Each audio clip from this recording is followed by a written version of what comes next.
You're live on YouTube and now you are live on Facebook. Good morning.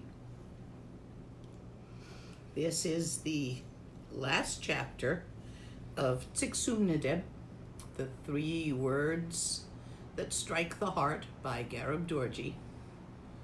This is a continuation of the last couple of days' teachings. If you missed them, you really should listen to the recording in order to make sense of today's, which will also be recorded.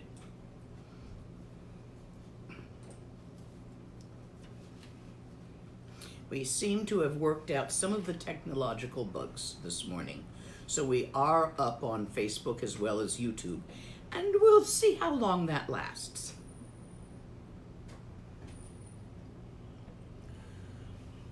Chuku kuntu sangbo gombo yi dorji sempa garab dorji dang shiri singu bardu shin labdi data mabzan tata tusum chi zog chen jupe lamala solwa de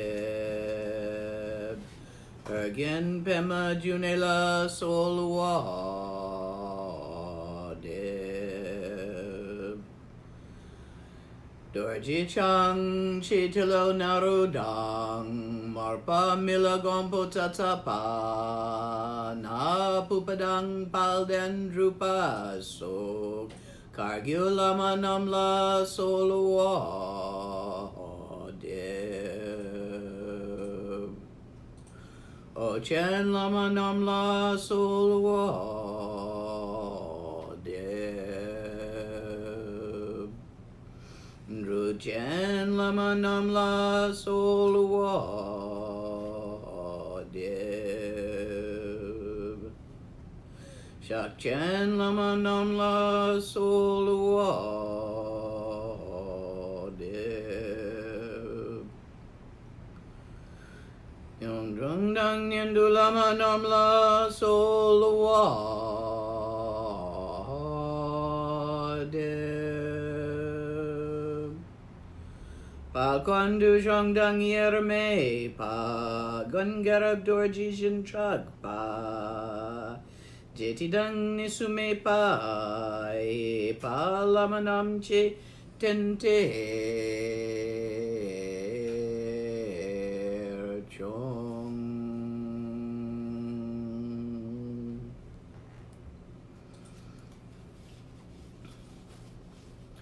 The first word is tawa.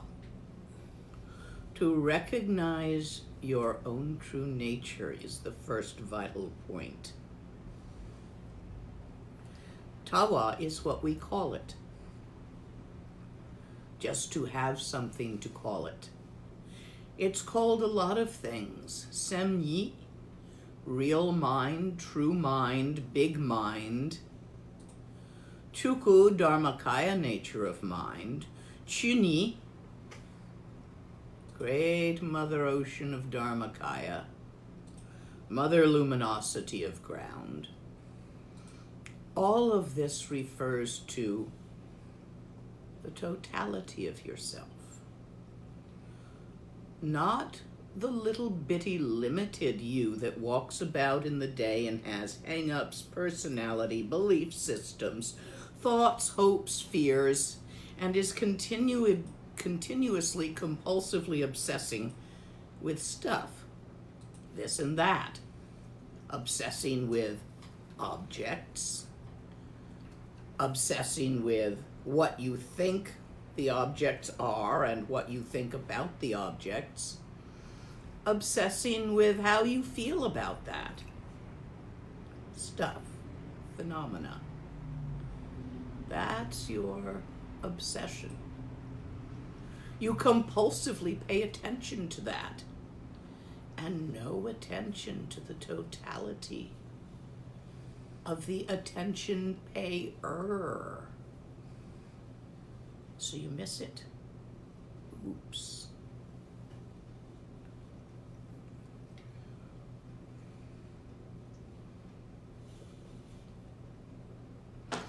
And by missing it, you limit yourself to being less than you could be. Much, much, much less. Limited by the language in which you think, the culture which has told you how a good man or woman should feel,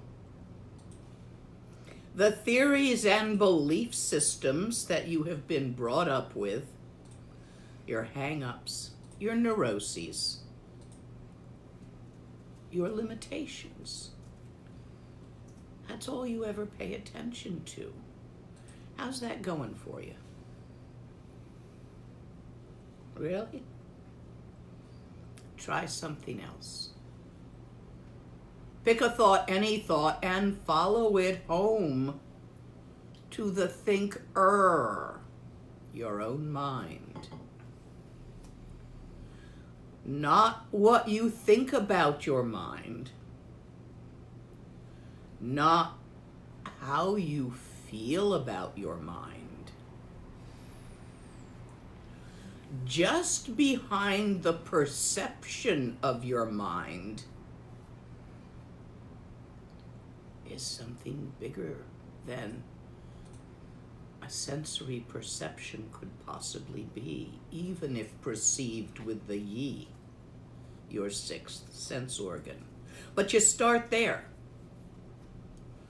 So by following the teachings of body to align your channels and unfocus your eyeballs,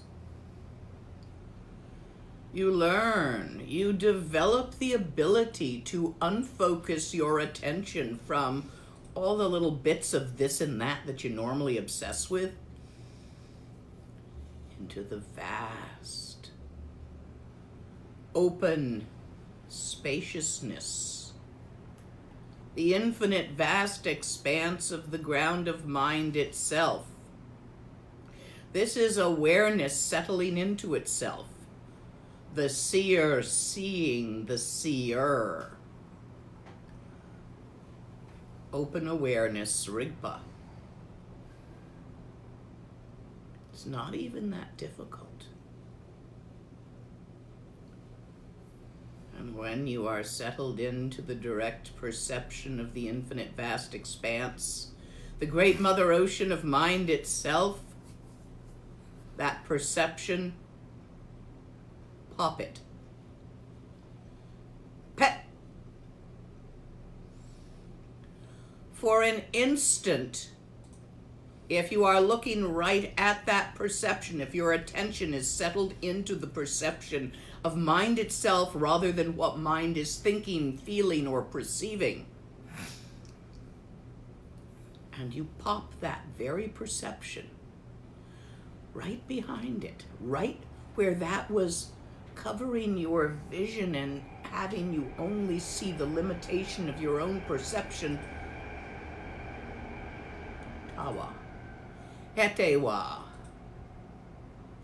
unobscured infinite openness without even the hair of concept, without even a motive feeling or a singular moment of perception. Beyond time and space, in always wasness, always will be-ness.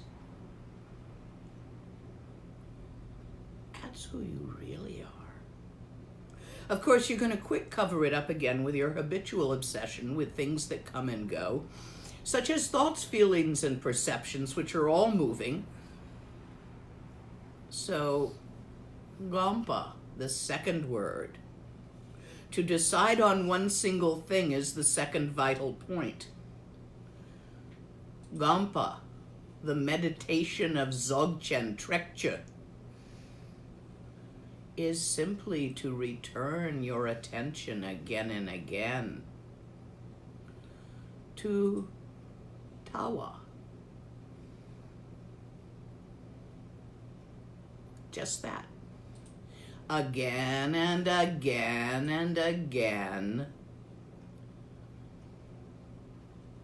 At all times and on all occasions, Recognize the already noticed tawa, dharmakaya nature of mind. This is the doing which is done until mother and child luminosity unite. Child luminosity is this tawa that you have been shown by the teacher, that you are returning your attention to again and again. Mother luminosity of ground is outside of time, outside of space. We sometimes call it the fourth time, where tawa can neither be gained nor lost, but pervades all phenomena. When that happens, sopa is understood. I have seen the word sopa, the third word of Garab Dorji, translated in different ways. I've seen it translated as action, but it's not something you do. It's not an action. I have seen it translated as conduct, but it's not a specific set of behaviors. So I don't think either one of those translations comes anywhere near. Let's just call it sopa. So you don't have to try to use a word you already know that has meanings which doesn't mean this. It's easier to put in a new word than to change the meaning of words you already know and are quite sure of the meaning of. You know what conduct is. It's how you behave, how you should behave, how you shouldn't behave, morality. Nuh-uh, that's not sopa. You know what action means? You perform actions. You go, you get something to eat, you refill your coffee cup. These are all actions. You go to the store, it's an action. Nuh-uh, that's not what sopa means. Got nothing to do with those.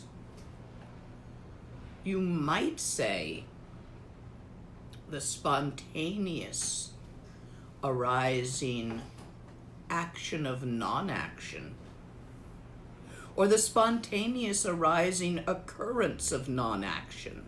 I'm going to say that for sopa. Spontaneously, automatically, sundrup, arising occurrence of non-action. You want a one word for it? Let's call it occurrence, automatic, spontaneous occurrence. Nah, not even quite right, because occurrence assumes that something happens and it had some stuff that led up to it and it's going to have a sequelae afterwards. Like if I were to knock over my coffee cup, it would be because I wasn't paying attention. There would be cause. And there would certainly be a result of I'd get coffee all over my text, which might even run, and it's my only copy, because I don't know what I did with the other copies. So that would be an occurrence. Not quite. Closer than the others, but not a banana.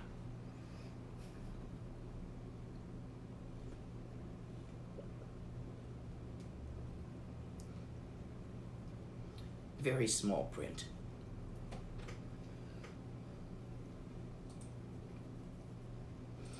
If you do not have confidence in the way of liberation, if you haven't made this decision and are sure of it, to decide on one point is one thing is the second vital point. If you haven't decided on Dzogchen and decided to go for it with all of your oomph, it won't work. That decision matters.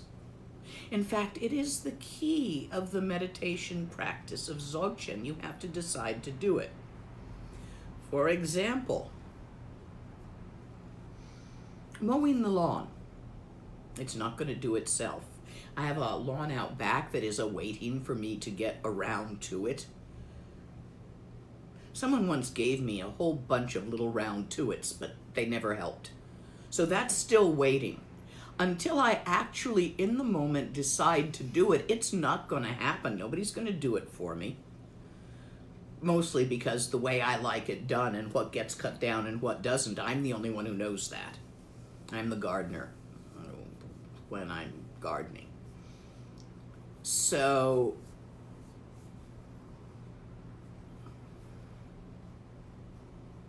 what the hell is a Myoa? Person who wrote in, please clarify.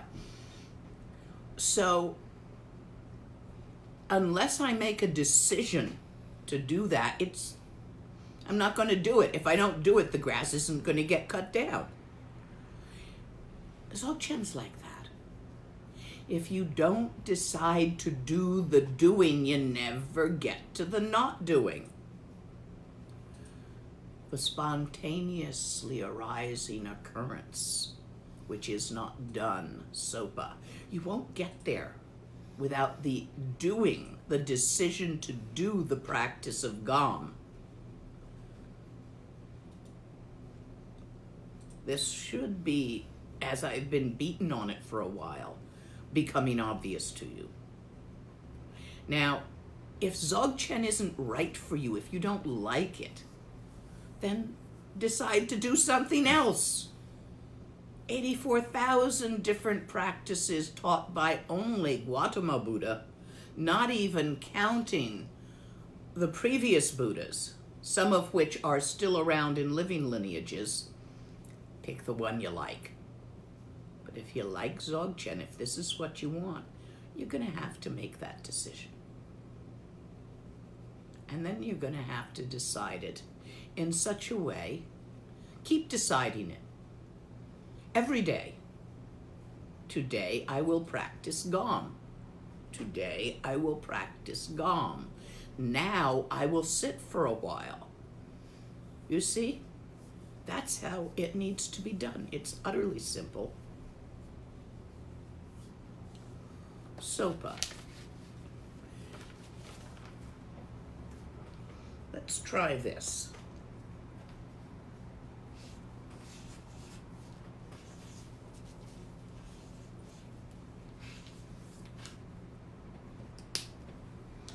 I'm going to hold a piece of paper up to the camera.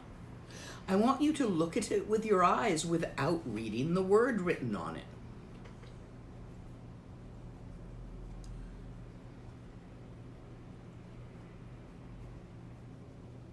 I'm using 2 cameras.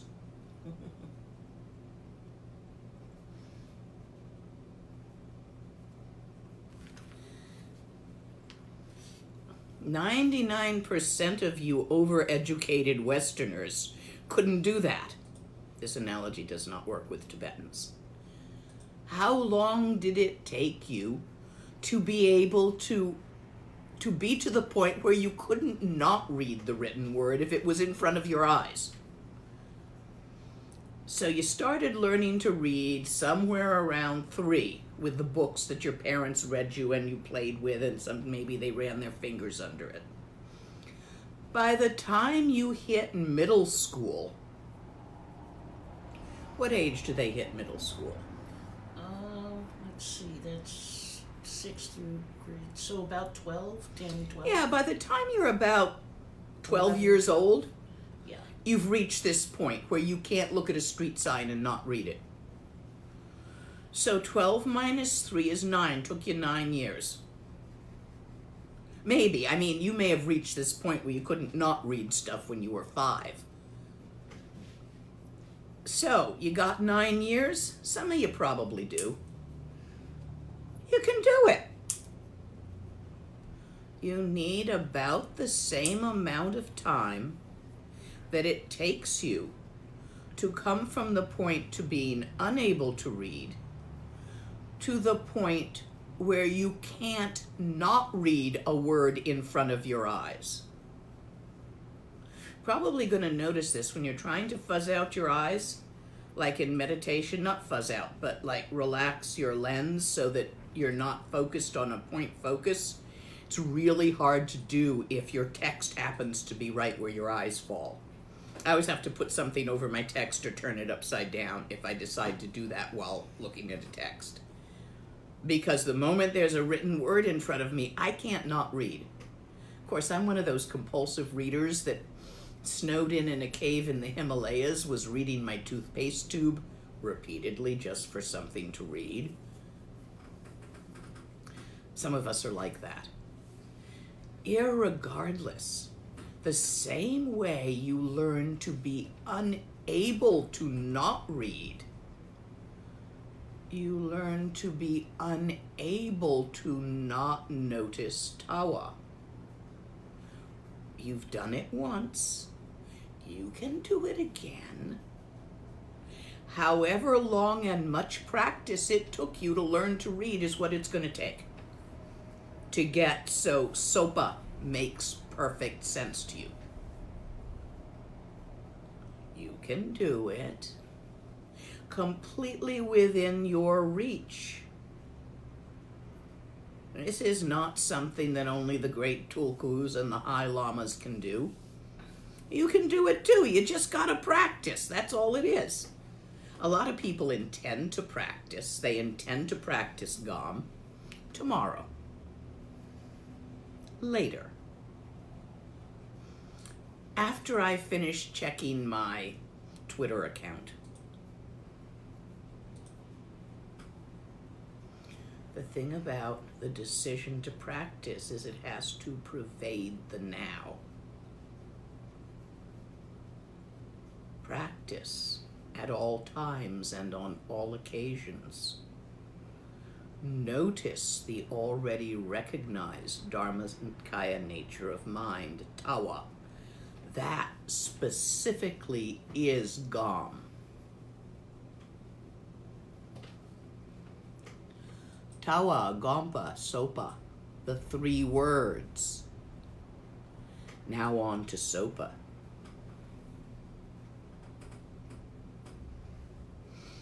Without Sopa, which is what allows you to meditate while thinking. Not instead of thinking. You start with instead of thinking. But it's got to expand to include thinking, because when are you having a tizzy fit? You're in the middle of thinking and feeling and emoting, right? You're reactive, you're reacting. This is this reaction according to our neuroses that we're trying to overcome, among other things. That's one of the big bits. Reacting according to the old patterns of your neuroses. So if you were abused once, you're going to see it everywhere, and you're going to react to abuse even when there ain't none. Oh, yeah? So, by the process of GOM, when it moves from only without thought naturally, you can't make it do this, to with thought, or rather that results from the use of pet, but you can't force it too soon. You can't miss tawa. You can read while walking and talking. You can read a street sign even while driving. Like that. Can't miss it. Can't not do it. Sopa can't not happen.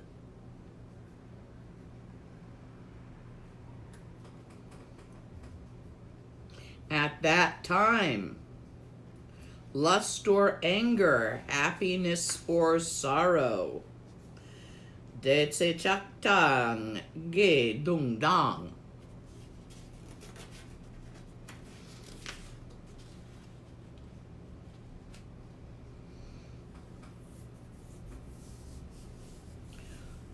La tang not nantok malupa.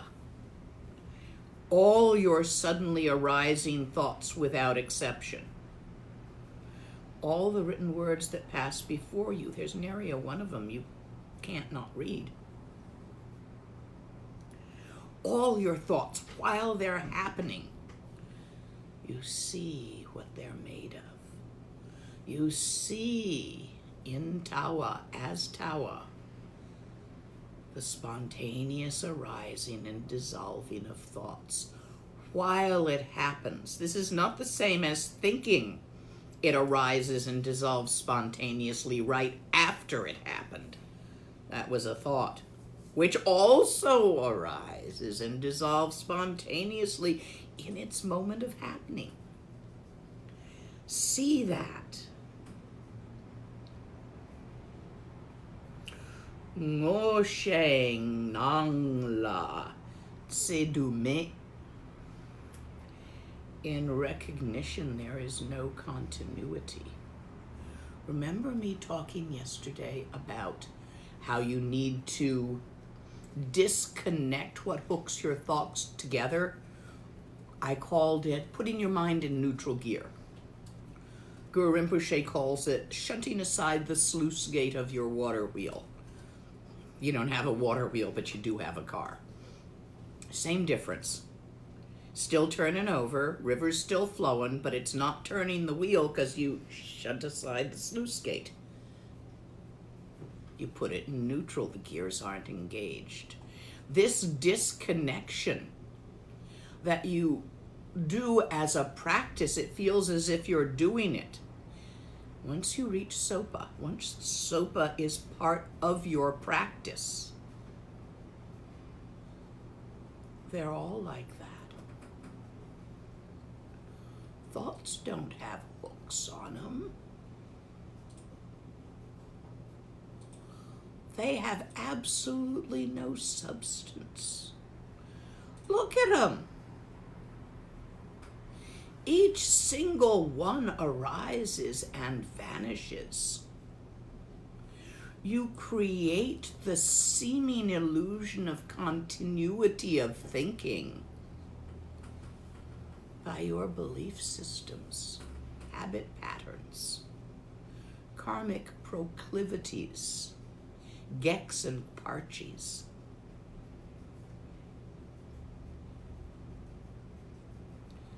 Really, it's not natural for thoughts to stick together. You stick them together, it's actually a doing. Sopa involves not refraining from that doing because I'm refraining from taking a sip of coffee. No, not like that. Not bothering with that doing. Different from refraining. I'm not bothering to mow the lawn yesterday or this morning. I'm talking to you instead. I'm not refraining from mowing the lawn. I'm just not bothering to go deal with it. I may not bother to go deal with it today or tomorrow. I mean, it's not that important.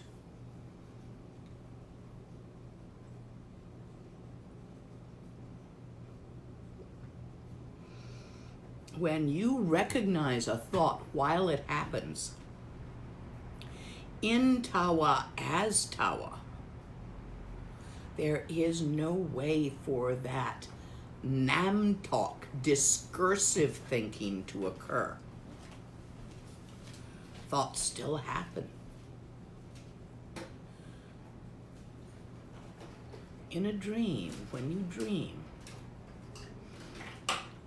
if you happen to remember one of those dreams that really does not line up in any linear way whatsoever, and they're harder to remember than the more linear ones, it appears during the dream that everything is proceeding in a logical pattern together. There's a continuity apparent while dreaming. And when you wake up and look back on that dream in your memory, what continuity? You were eating an apple, but it was a snail? But you were a snail? Where's the continuity in that?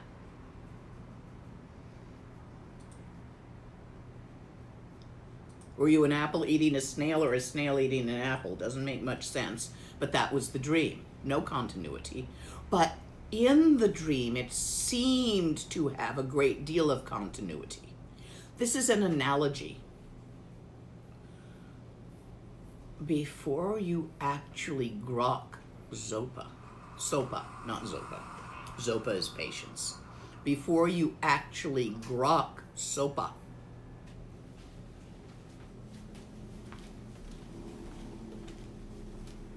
everything seems to have a vast amount of continuity. In the recognition of Sopa, it never did, because you woke up. Is this starting to make a little sense? For me, in my practice history, this was always the hardest one to understand, especially by Tibetan analogies. So I'm giving you some Western analogies to work with, Western ways of thinking to come at this at. It's not a way of thinking.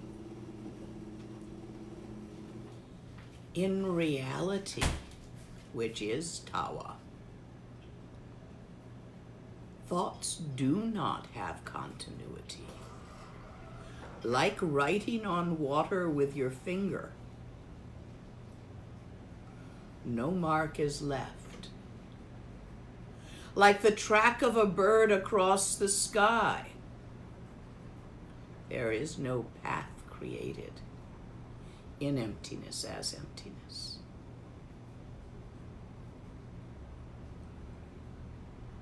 Yesterday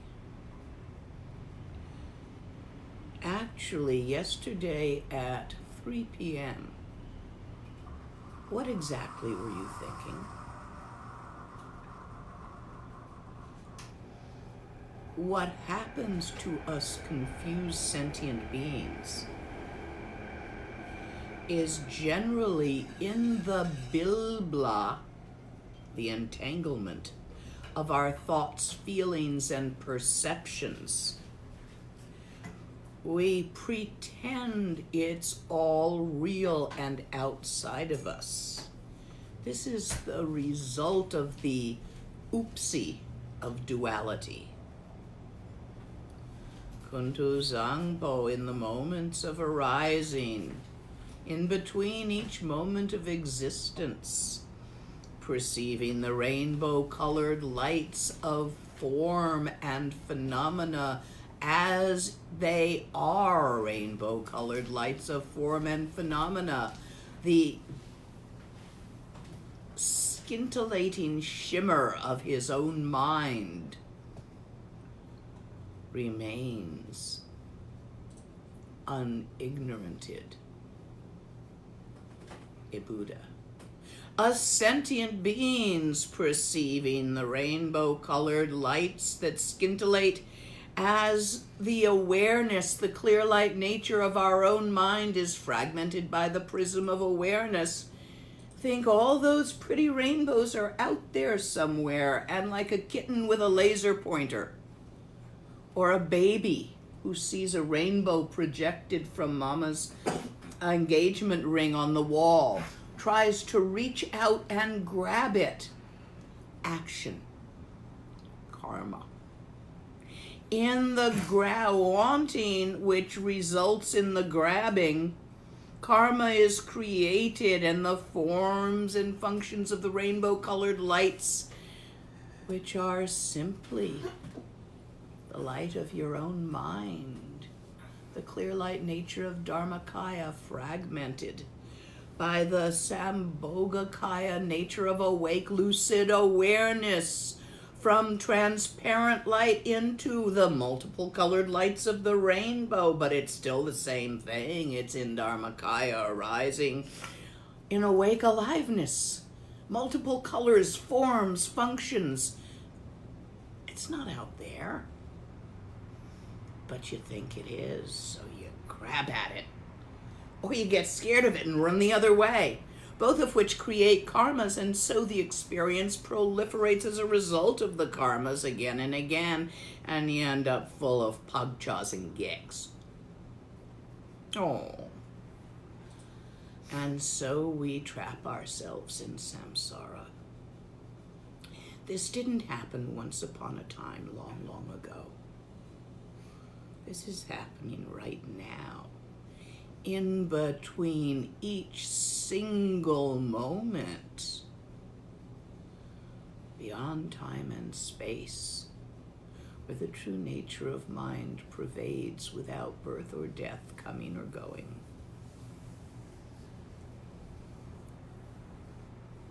Behind every moment, between every moment,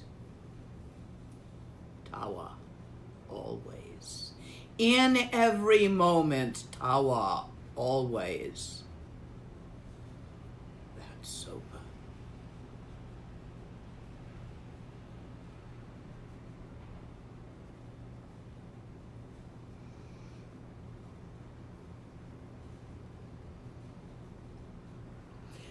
Latong namtok malupa ngoshe nang la tsedume. All the suddenly arising thoughts, whatever the thought is, without exception. No, you're never going to find a real one. You're going to try. You're going to send me lots of emails that go, is it like this? Is it like this? Is it like this? No, it's not like anything. You keep trying to find the right way to think about it, and there isn't any. Give it up. Let go. All the suddenly arising thoughts, if you see them for what they are as they arise, there is no, never was any, cannot be any continuity.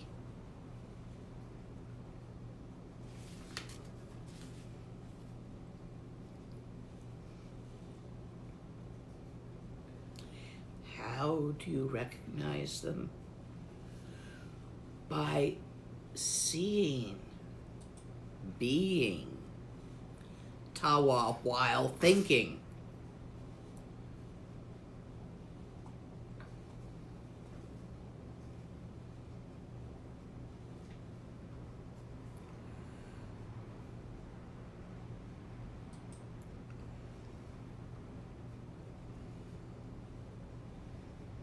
Cholche chuko ngotsung pa pene chula rimoshin rangsha rang chuo chung che me. By recognizing the liberated Dharmakaya, the Dharmakaya has never been confused, nor has Sambhogakaya, Nirmanakaya. This is the body, speech, and mind of all Buddhas. Body, speech, mind. Om, ah, hung. The seed syllables that rest in the heart, throat, and forehead chakra, if you're into Tantra or Rushen. By recognizing the liberated Dharmakaya, for example, like drawing on water, there is no discontinuity in self-arising and self-liberating. There is no difference. Rinpoche used to give an example. I never quite got it, but people really loved it, so I'll pass it on to you. When there's some guys walking in the hot weather, and they have oranges, some of them don't have oranges, and they begin to peel and eat the oranges, and the guys who don't have the oranges smell the oranges, and they drool. The smelling of the oranges and the drooling from the mouth is simultaneous. That was Rinpoche's analogy. Perhaps it was one of his own personal experiences. You smell it, you drool. The point being that thoughts, a single nam talk, discursive thoughts that talk to themselves. Think of it that way. A single point of nam has no duration. It's easier to see that they have no substance, but you're accustomed to thinking that they actually have duration. Nuh-uh. Little tiny ones get stuck together in Namtalk and tell a story. But they aren't really stuck together. They just seem that way. No thought can have duration. It is not the nature of thinking. Even feelings, although the effect on the body of the chemicals released by feelings may have duration, the feeling itself usually needs to be repeatedly as in codependent, repeatedly stroked and cherished by continuously telling yourself the story what you're feeling that about. However, once a feeling has released physical chemicals, those are there until they wear off. We use this knowledge in working with feelings, but that's a different teaching. So understand that whatever thoughts arise, thoughts of desire, anger, jealousy, all of the thoughts that support and are entwined with and part of all of the feelings of the 5 poisons, all these are your path. These are the ones to see. Look, a little pile of wood makes a little bitty flame. But if you have a big pile of firewood, you're going to get a big, big flame. The more intense the thought you can see the nature of while thinking it, the more intense the feeling embroiled in that set of thoughts that you can see the nature of while it's happening, the further the power of that has to push you in the improvement of your practice.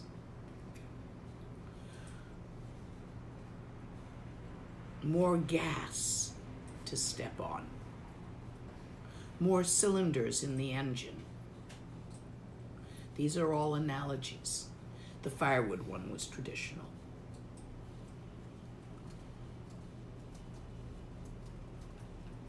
Size matters.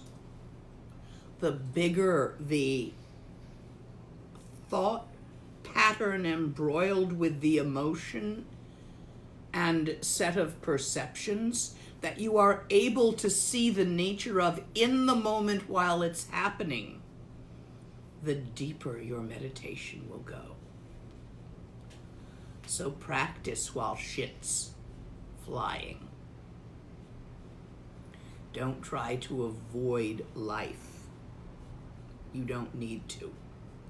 In the middle of all the crap and flowers, if you can practice there, cool, fast path. You got a rocket ship between your legs. Now, in the beginning, you need some retreat. Back off from life. You can't do this when you're first starting. You don't yet have the skill. You shouldn't get on a big old Harley when you're just learning to steer a motorcycle. Start with a little 250 Honda. Get so you kind of can handle it and you get the balance, even if it's only for a few days. Then try the Harley. Fair enough? Start by making retreat. Start by simplifying your life. Finish by walking back out into it.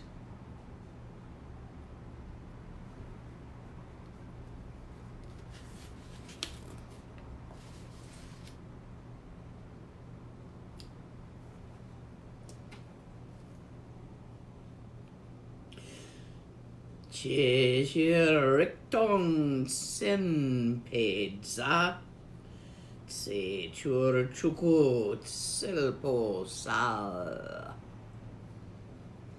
Whatever arises is food for the naked, empty awareness. All the crap. All the flowers. Whatever happens, it is all procession from the Supreme Dharmakaya. Chuku Rigpa. The Dharmakaya itself is awake and aware. And as such, the clear light nature of Dharmakaya shimmers, sparkles with phenomena. You want to see that? Practice until you can't not see it any more than you can not read a written word.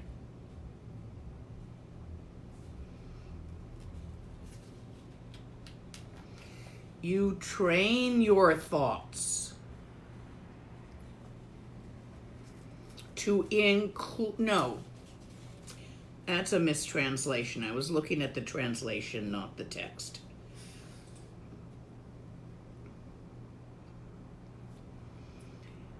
You train your attention to be aware of tawa and thought simultaneously.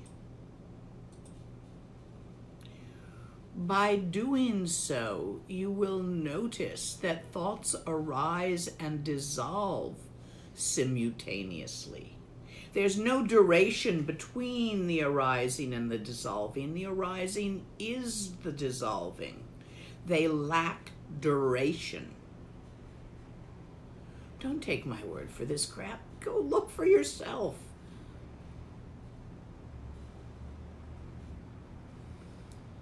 You'll see it.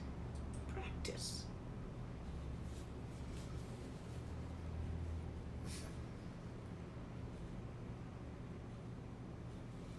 So however strong the emotion embroiled with the thought, or the perception embroiled with the thought, that you are able to practice in, that strong will be your meditative awareness.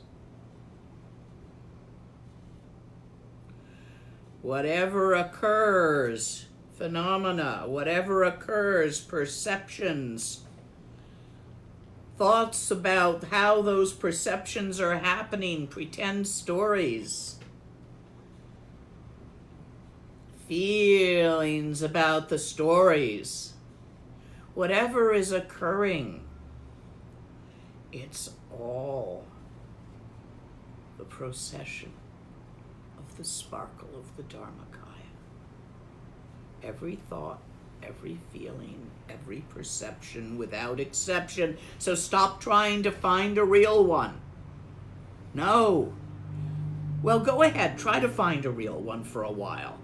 Eventually you'll notice ain't none.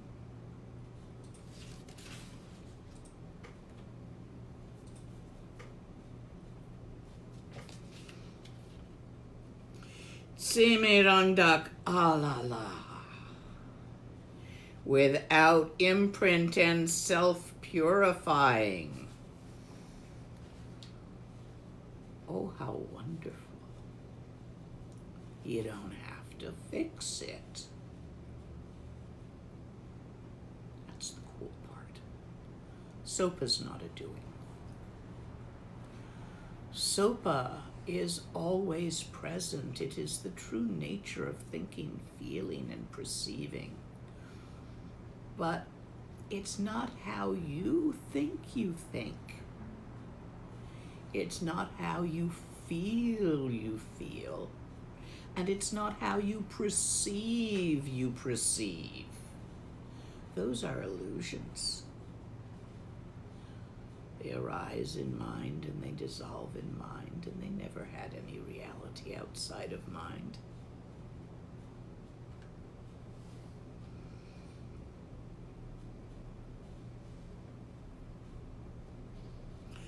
Sarlungaradang Trawala. The way of arising of thoughts is like the previous, like an ordinary sentient being. Troluk Chipar Neduchi. The difference is in how they are liberated. When you are not looking at Tawa while thinking, your thoughts will catch you up in them, create an entire edifice, and cause you to react to what you think is happening because you believe your thoughts are real. Oops. So look at Tawa while thinking. That's all. Rest in Tawa as Tawa, not I Tawa. Lena, there Tawa. Tawa's out here somewhere. Nuh-uh. No, don't do that. Rest in Tawa as Tawa at all times and on all occasions while thinking, feeling, and perceiving. That is Gom. That is the practice. Which leads to Sopa, which is not new and always has been present. You just didn't notice.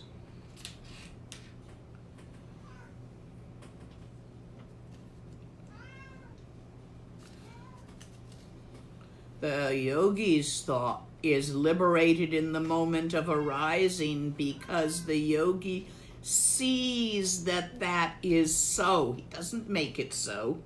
Sees that that is so. The ordinary person does not see that that is so. And so they form attachments, thought chains, stories, mind pictures, feelings about the mind pictures until it gets big enough that you gotta do something about it. Yeah, well, don't do that. Watch. Do not fight yourself to refrain from action. We're not talking about this. This is not like some kind of special way of behaving. If you got an itch, scratch it. Why not? But while you scratch, see Tawa.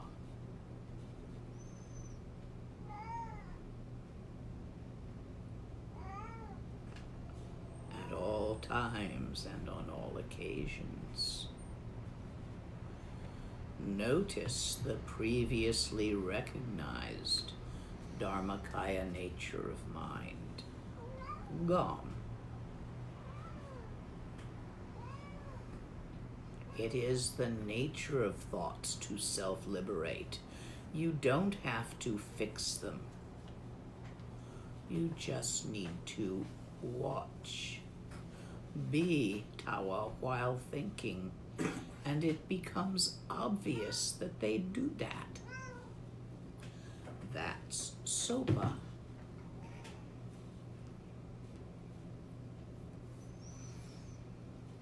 Being able to meditate, but not having Sopa, not having seen, recognized Sopa, it's like the Dhyani of the gods. It is a doing meditation. It won't free you. It'll just improve things until the improvement wears off, and then they're going to get all fucked up again. That's the way of the circles and the wheel. Up to the God realms and down to the hells and all the gray places in between. This is for when you're tired of that. Out, not up.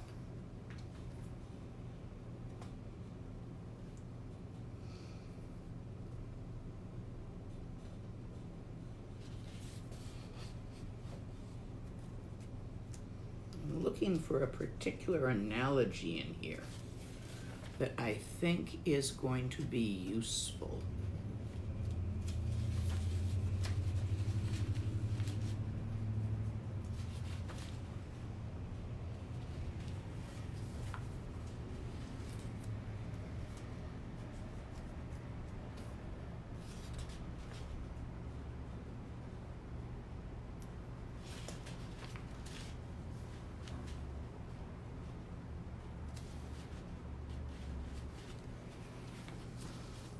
Come on.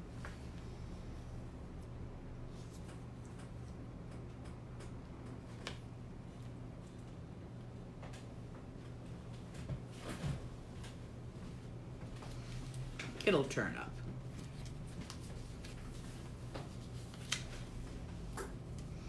Knowing meditation but not sopa get you trapped in a god realm. If your meditation lacks these essential points of the way of liberation and confidence, is placed only in indwelling, thought-free samadhi, in a mind-made meditation, you will miss the exit and land in the God realms.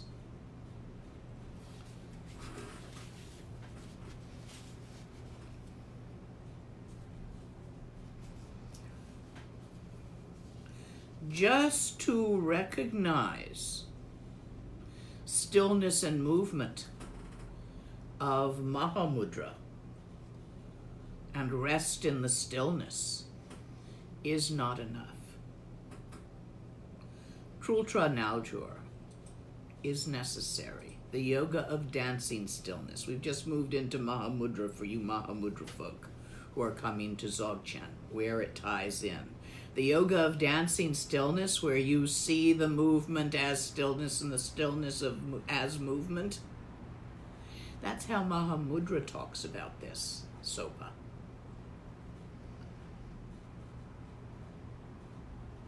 So without this, meditation is just a way of delusion. You're fooling yourself. Deme gompa chuluena lam. Don't fool yourself. Recognize Sopa.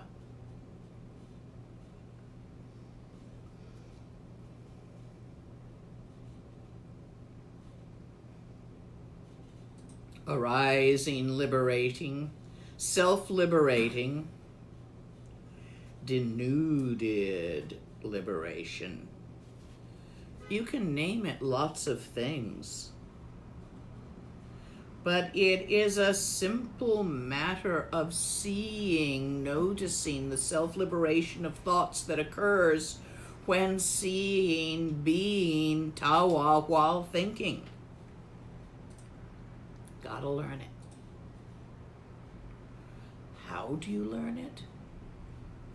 Why, by at all times and on all occasions, both on the cushion to get deeper and off the cushion at all times, recognizing the already seen Dharmakaya nature of mind. Notice tawa while doing stuff, which will, of course, include thinking, feeling, perceiving. Practice that.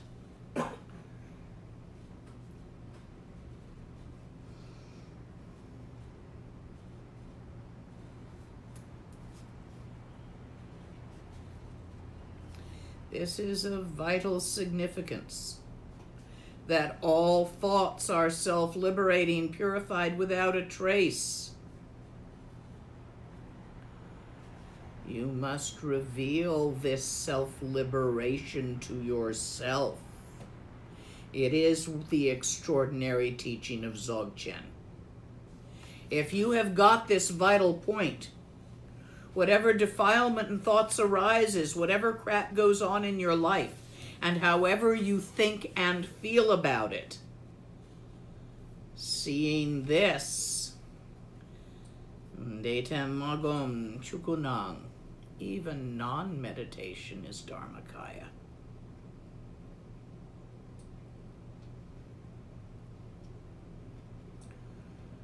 This is where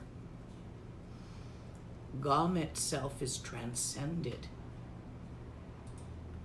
But you can't make that happen. Wait for it. Practice Gom and wait for it. Practice exactly according to the instructions. You can listen to these tapes many times to become clear on what the instructions are. You can ask questions to become clear on that. I get to my email eventually.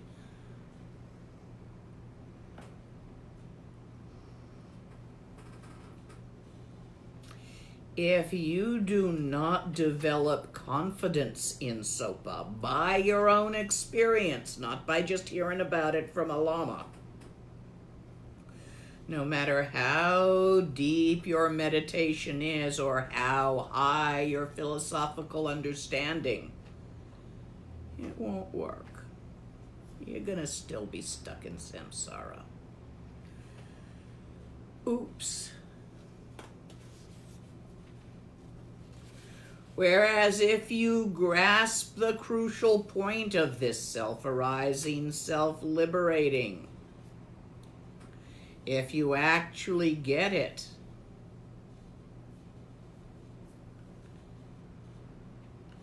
Deko nanyam lenedu, establishing certainty by your own experience is the third vital point. Sopa. You practice seeing Tawa while thinking again and again at all times and on all occasions until you're absolutely sure that all thoughts, feelings, and perceptions, without exception, arise in Tawa as Tawa and dissolve in Tawa, having neither substance, duration, nor reality. Being sure 'cause I said so is pure crap. You get sure 'cause you saw it.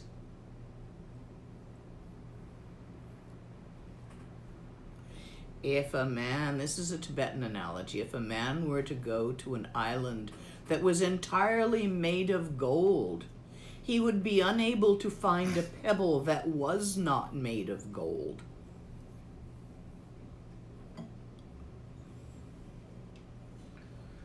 If you actually get Sopa, you will be unable to find a single thought that has duration or substance, because they don't. But have a look for yourself.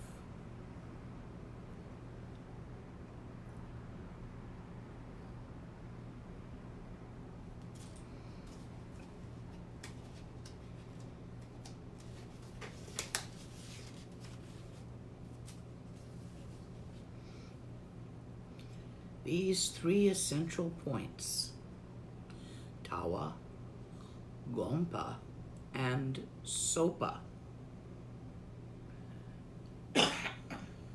and their result, which is a state of unimpeded awareness, what we often call open awareness.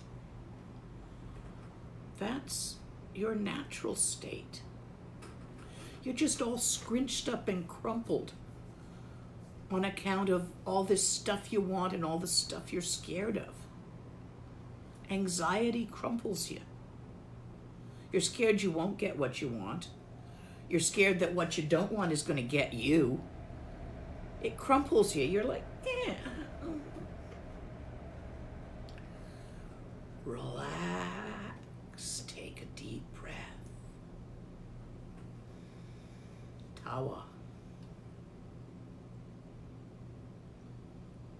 See mind with mind.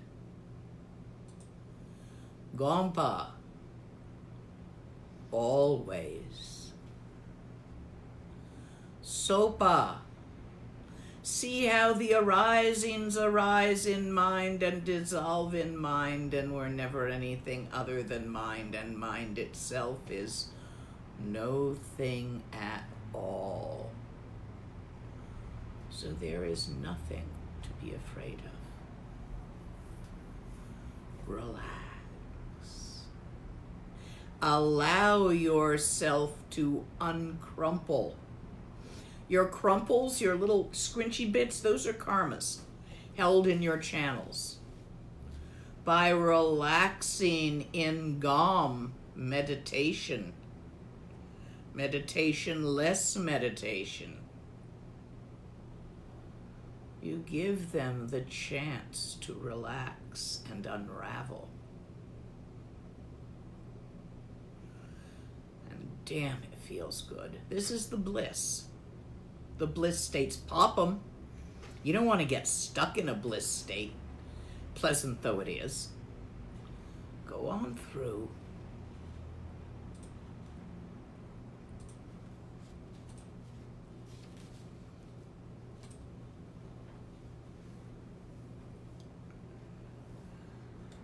You can get here by learning, it says. That would be Madhyamika philosophy, Oma Chenbo. There's even a Dzogchen aspect of it called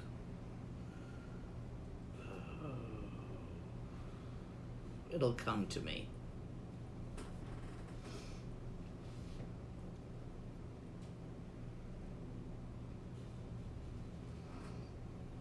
I'm just a simple cave yogi. I can't remember all the fancy words. So Tawa has actually 3 parts to it, because it all dissolves into mind looking in the end. Because there's nowhere else to look. It's all mind.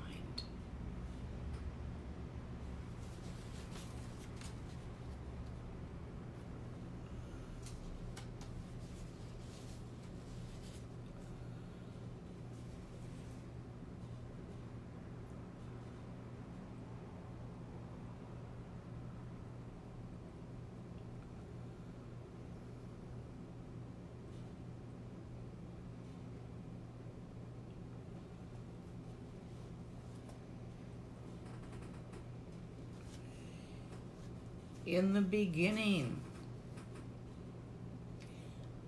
like a mountain torrent, bouncing from rock to rock, break everything that you think is a meditation that you have acquired.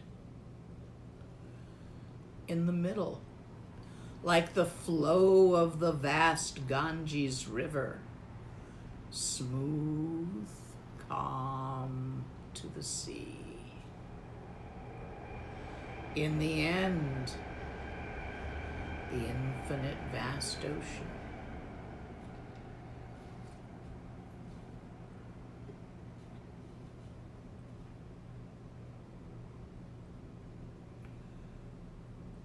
There's an analogy given of a snake coiled in front of you. So you're sitting, you come out of meditation, you look around and you notice that there's a poisonous cobra coiled in front of you.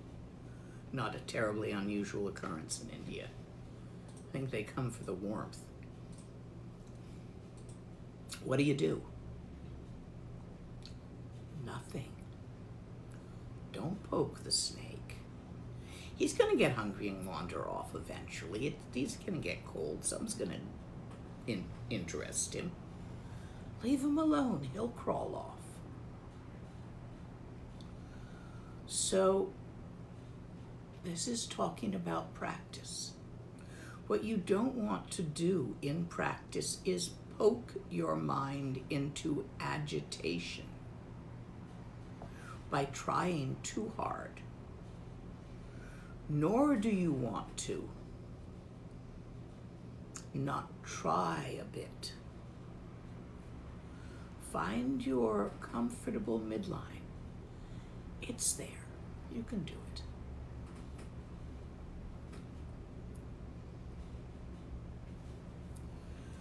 understand that Tawa is not separate from Ninji. It is the Dorji and Bell come together. It is the union of method, the dance, the Pawo, the Daka, the dance of form in emptiness as emptiness.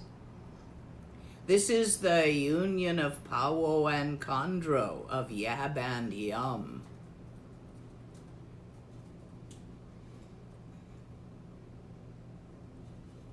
This is the by its bootstraps of all Buddhas of the 4 times, assisting each other and themselves in multiplicity to arise as all Buddhas of the 4 times, which is singular in nature.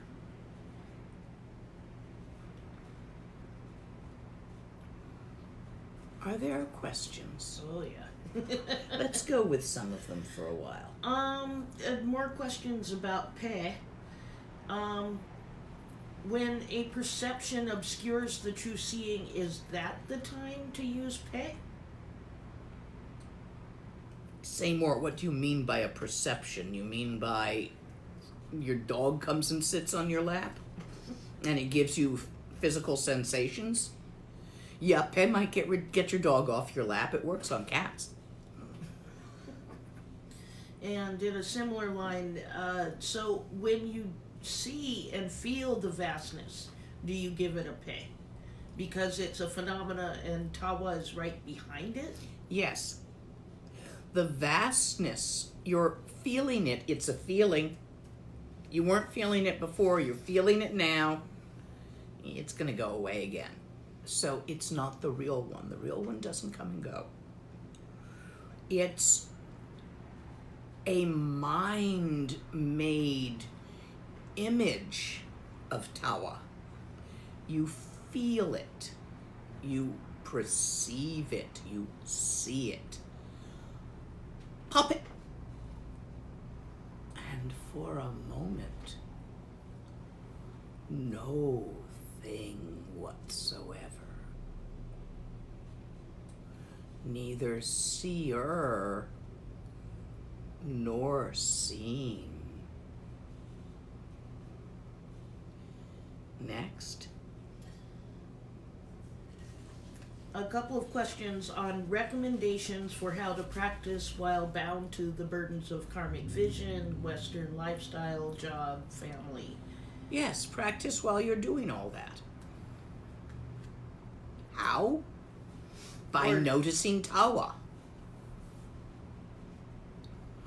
Have a session first in the morning. Get your Tawa noticement really clear. If it turns up as a feeling, a perception, an idea, pop it with Pe. Look right behind it. All day. While you're doing stuff. Especially in intense moments. Check and see if Tawa went away or if it's still there. Develop the habit. Eventually you'll notice Sopa. And be sure of it. A couple of questions about the root text. I posted links to the Lotsawa House text on YouTube and thought they had been posted into Facebook. But can you talk a bit about Crystal Cave and why that's also a good text? Now, there's 2 crystal caves. One is the name of a book. Yeah, that's the one Martin sent. Which includes a copy of... It includes many Dzogchen texts, including the text Crystal Cave, but it also includes Patrul Rinpoche's commentary on Siksum Nadeb. I don't know if it's my favorite translation because it was one of the early ones and I got used to it. but I've always liked it a lot. Now, wasn't there one that had the Tibetan and the English? That was the Lotsawa House link. That's what got posted. Okay, so just go stick it up on Facebook too. Okay, will do. That's a decent one because it's got the Tibetan. So if something doesn't sound right or puzzles you, go look up the Tibetan syllables and see what it actually said in Tibetan. The English there is nice. They've made it a bit poetic. I read through that the other night, or skimmed it. It seems like a pretty good translation. Translators always argue because there isn't a one-to-one correspondence.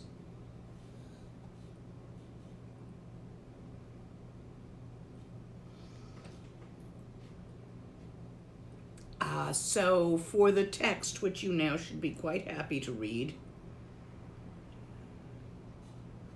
have at it.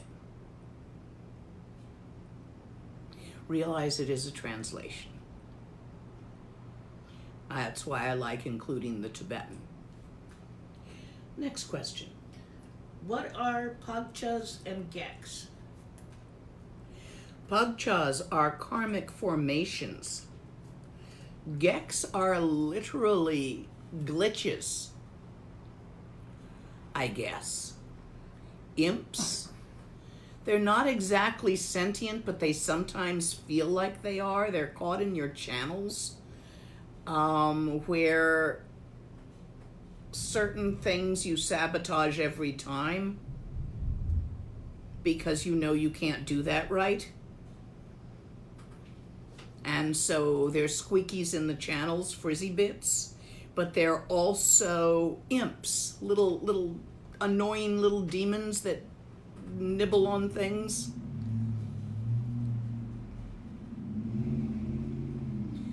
And parchi means hindrance, and they are considered to be karmic formations, which are also to be found in your channel, in your energy body.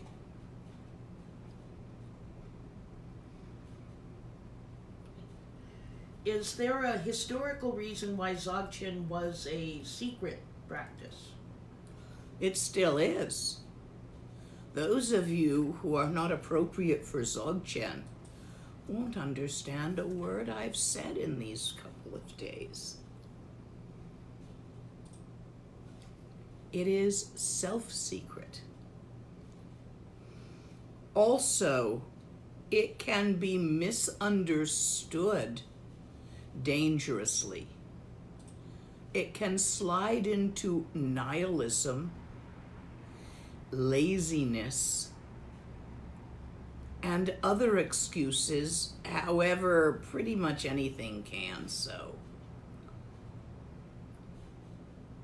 one of my own teachers, the way they put it,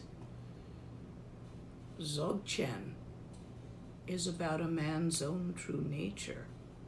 How could you possibly hold a man's own true nature secret from him? You haven't the right. Teach it freely. Those who have a chance of understanding it will come forth and understanding it. It is self-secret. Those who are not attracted to it will not bother to come forth and wouldn't have understood if they did. So it is taught by request, it's put out there, but it's not appropriate for everyone. And those for whom it's inappropriate won't like it. That's why I keep telling you, if you don't like this teaching, then go do a different one. It's self-secret.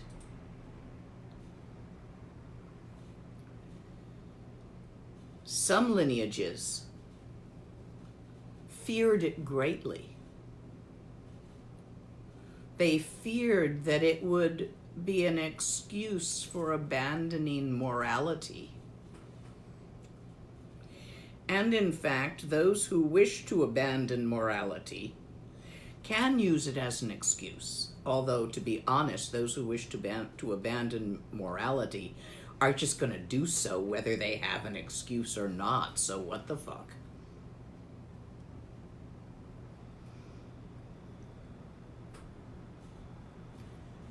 Next. Is it possible for you to talk about your own experience on this meditation? Was it a long process? Oh, hell yeah. 30, 40 years.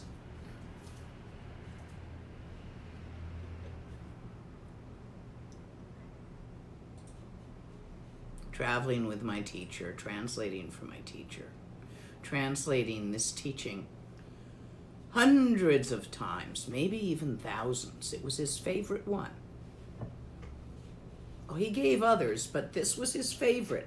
Whenever anybody said, well, what do you want to teach? He'd always say this one.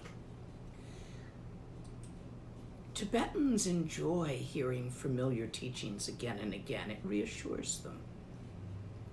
Westerners aren't like that. They always want something new. If you want to give a new teaching to a Tibetan, you hide it inside an old one, like making a sandwich. If you want to give an old teaching to a Westerner, because they've already had it, but they didn't get it, you sandwich it between two new teachings, or at least change the title. People got tired of Tsiktsum Nadeb, so I have been teaching it as beginning, intermediate, and advanced Dzogchen. It was the same teaching. It's probably up on the website.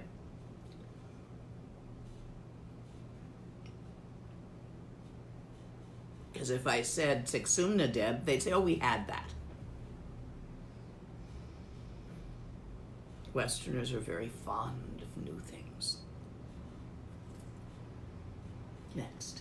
What does this particular practice advise for working with dream yoga or the deep sleep state? Sleep in Tawa.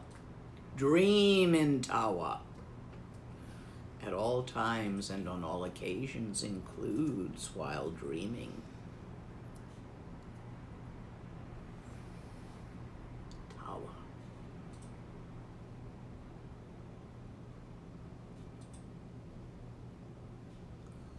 Luminosity of Tawa. Clear light nature of Dharmakaya is open awareness. The light by which the seer sees, the awakeness by which the awareness is awake. Dream the symbols of the Sambhogakaya nature of mind.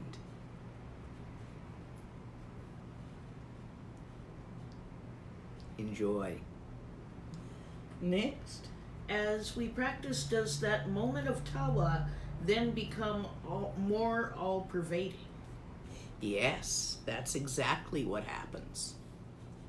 You begin with frequent random disconnected moments and quick glances without trying to push the river or poke at the snake coiled in front of you. You keep doing that until at some point it's always there. The effort of glancing is no longer necessary. Don't stop. Continue to refresh tawa on your meditation seat. Continue to, it's almost like when you have kids, toddlers, and you're a mom and you actually gave birth, you've got this sort of kid awareness that develops unless you're under extreme stress, where you kind of always have one eye and one ear on the kid, regardless of what's going on. It gets like that, like kid sense. You can always sense tawa, no matter what's going on. It's like while driving. Here's another analogy for those of you who aren't mamas, who haven't given birth. I don't know if this happens to dads too. I think it depends on the culture and how they're relating to fatherhood. It happens to some dads. They get this kid sense where they're just always aware of the kid, regardless of what else they're doing. When you're driving, you can talk, eat, do all sorts. I've even seen people try to read while driving. But you've still got an eye on the road. You see the road.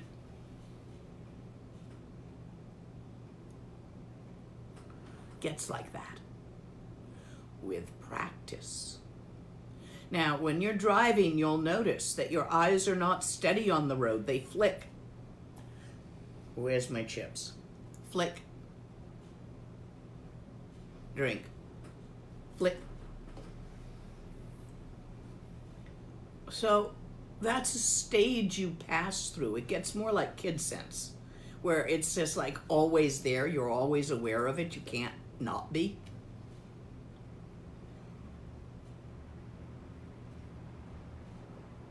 Depending on how well you decided to practice, how much gonzo you have for it will simply depend on how fast this happens. It can happen fast, it can happen slow, it'll happen when it happens. You can't really force it, you just keep going. When you're on your seat in the morning or in the evening, or if you have the opportunity to make retreat during the day, and you get a mind-made meditative experience. They're called nyams. Pop it with pet. Like that. Next. Someone wanted a review of the Tibetan terms. You covered Tawa and Nam and Yam recently, but they also wanted just a quick repeat of Rigpa, Hedawa, Sopa, Gampa, and I think Ninji was the other term. Ninji. Ning, heart. Chi, greatest, most superlative. Great-heartedness. I have heard it translated into English as compassion, which is maybe kind of sort of close, but great-heartedness, open-heartedness is a lot closer. It's the way you feel about kittens. When a Tibetan sees a kitten, the word that falls out of their mouth as an exclamation is "Oh, Ninji." Heart opening. That feeling you get when you put a purring baby kitten on your heart chakra. Oh, Ninji. Not nearly as intellectual as compassion. What other words? Hedawa? Hetewa, utter Hetewa. blankness, no thing whatsoever. Next. Sopa.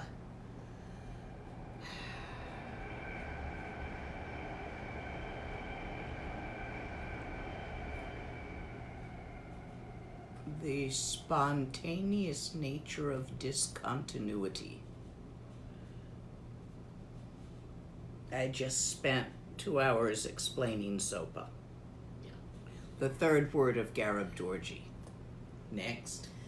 Gampa is the last one. Meditation. That's easy. The specific meditation of Dzogchen, sitting in Tawa as Tawa. That is Gompa. Or Gom. A couple of questions about peg with a group. If you experience a nyam but cannot use peg to pop it because you're in a group setting, do you just ignore it? Let it dissolve itself? What do you do? Just let it dissolve itself. It's your excuse to enjoy the bliss states when they happen. I have a mantra commitment but would like to practice Dzogchen only. Can I be released from that, at least for now? Discuss that with me privately over email. It's not a one-size-fits-all. It will depend on more knowledge, so let me know what your mantra commitment is.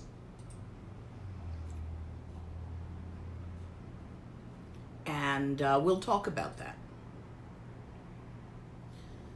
I resonate to the topic of sabotage. How do I deal with it? Do you mean self-sabotage, or I you believe want to so. go out there and blow up some cop cars? I think the self-sabotage you were referring to earlier when we were talking about Gex and Pakchas.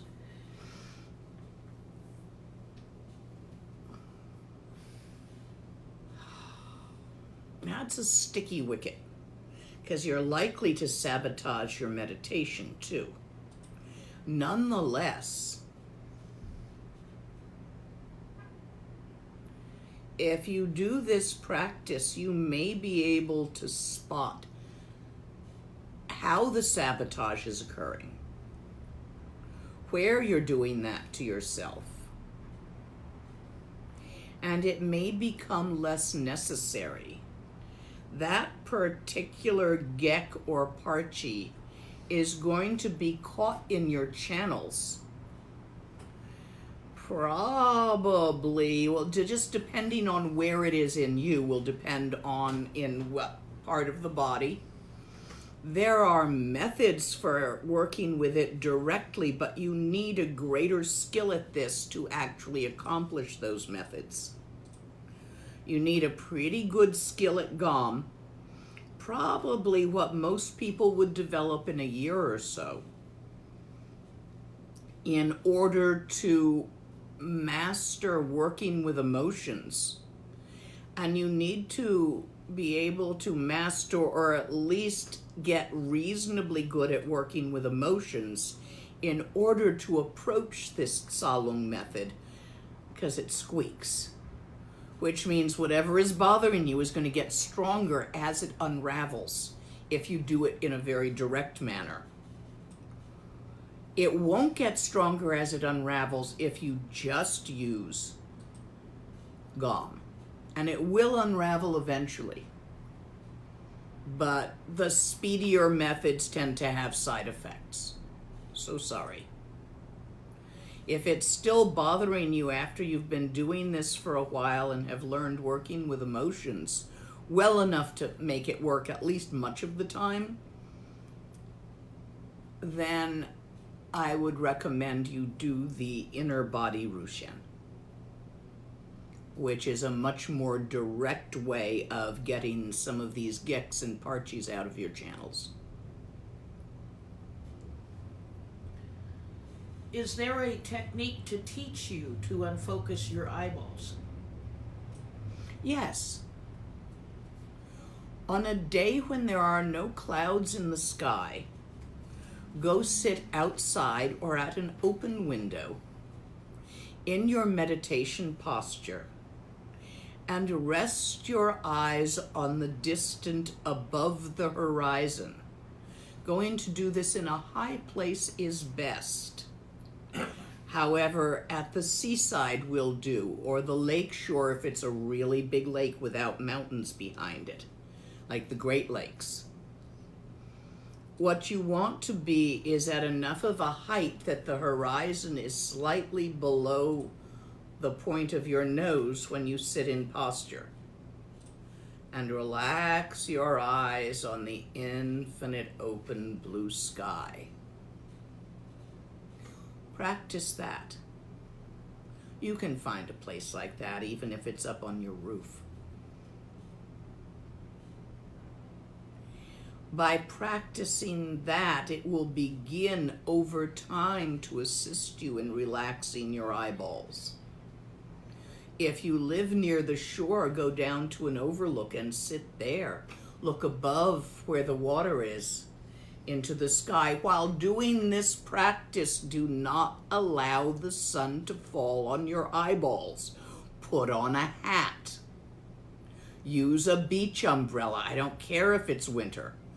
No sun on the eyeballs. You can damage them.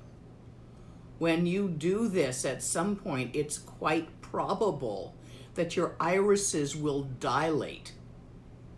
This lets in more light, and if the sun comes directly in, so you don't do this staring at the sunset, watching the pretty sunset, you can actually either damage your retina or cause heat illnesses in the body.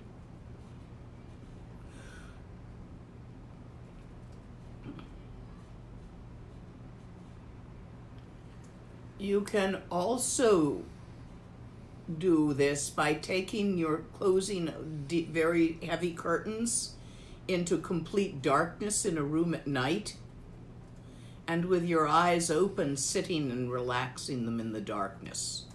So whichever of these two is easier for you to achieve, this can help you to relax the lenses of your eyes, the focusing mechanism.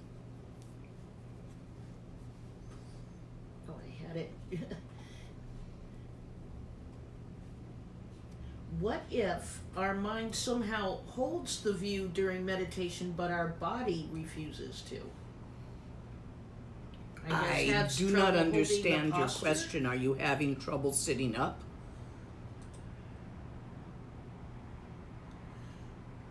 Next question. Is it helpful to say a mantra before meditation, like you do at the beginning of the teachings? Yes, especially Guru Yoga mantra. Prior to meditating, you should always take refuge. Arise, Bodhisattva. Prior to any practice, before a session, you don't try to do this with every quick glance. Before a session, refuge, arise, Bodhisattva, and pray to your teacher for their blessing on your meditation. In Mahamudra, we don't have pet. What we do for Nyam's stuck meditative experience in Mahamudra is pray to our root guru out loud using the speech chakra of intent, that their blessing will enter us and get us past the Nyam. And that also works. It's got to be out loud, though, so it's not a group practice thing unless the whole group happens to be doing that. It's slower, though. Pet's really fast.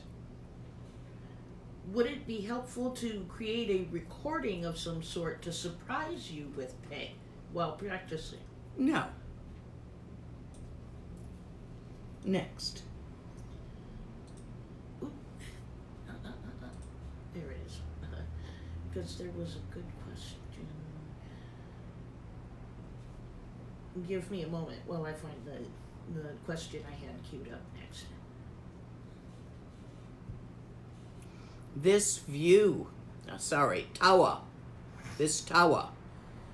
Gompa and Sopa, is the main vision of all Buddhas of the 3 times.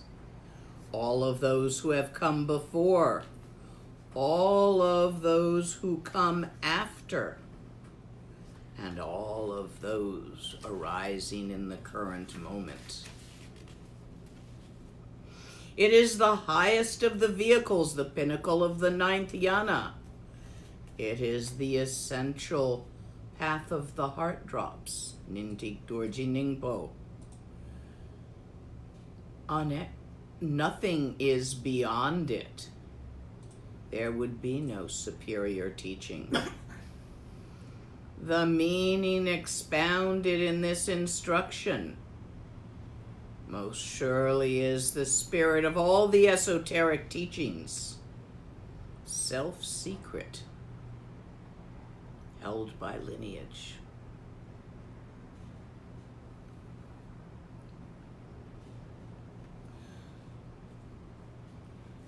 By the manifestation power of awareness, the Terton of the Dharmakaya, this text has arisen. Although I don't know diddly squat about this. I had a really good teacher and a really good text. This is not like the ordinary treasures of gold and jewels, for they're useful around here for a little while, but not really. Lots of rich people are miserable.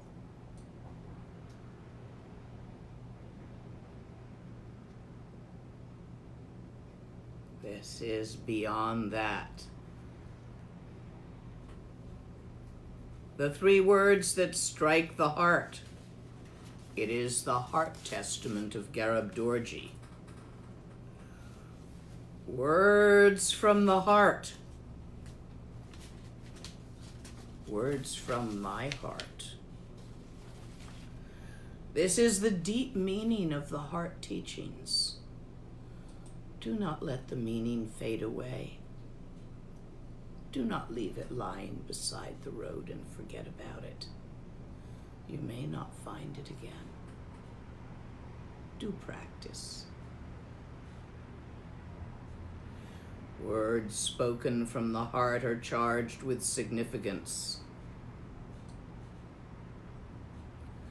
Do not allow it to dissipate. It is the words of my heart, the lifeblood of my heart, and of my teacher and lineage. Practice. Did you find your question? I did. When Tawa is always recognized, how do realizations arise?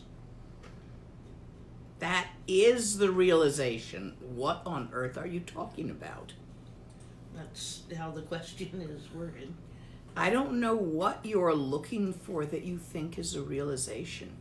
Perhaps you'd explain.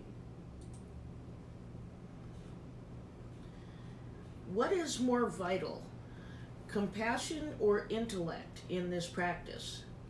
Compassion. Not compassion. Ninji, great-heartedness.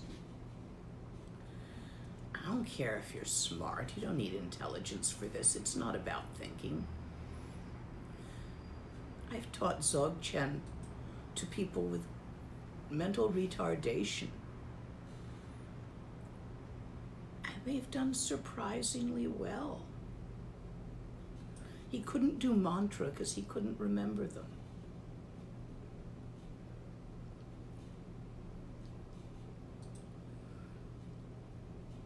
He could remember to look at his mind once he'd seen it. You don't need intellect for this. Nice if you have it. Intellect's always a fun toy. But don't get stuck in it. Next. I was just pondering a question somebody asked in the comments. What if no nyams show up? Don't worry about it. Means you're not actually sitting there practicing. They're pretty much inevitable. You're gonna trance out if you sit there and actually do the practice.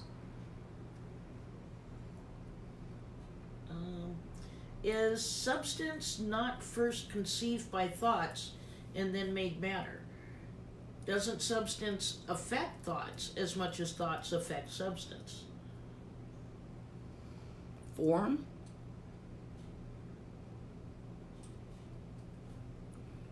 Substance as in metal? You come back and ask me that after you've read a bit in quantum physics. Next. When it's like kid sense, as you were talking about earlier, is your practice complete? No. But it's going damn well.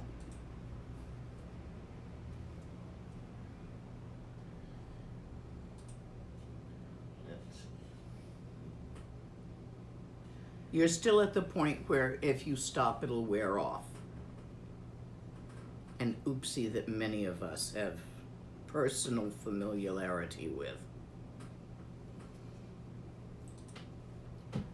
Is awareness itself made of light?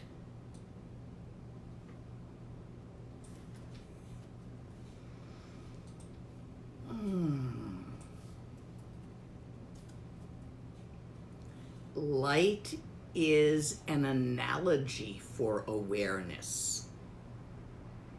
The word awareness, rigpa.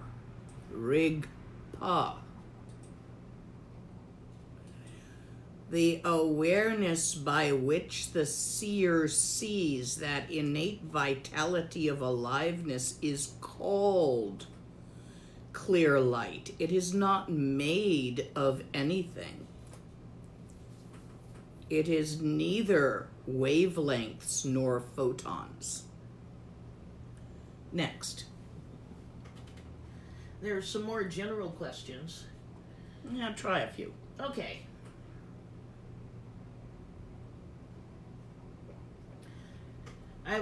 Let's see.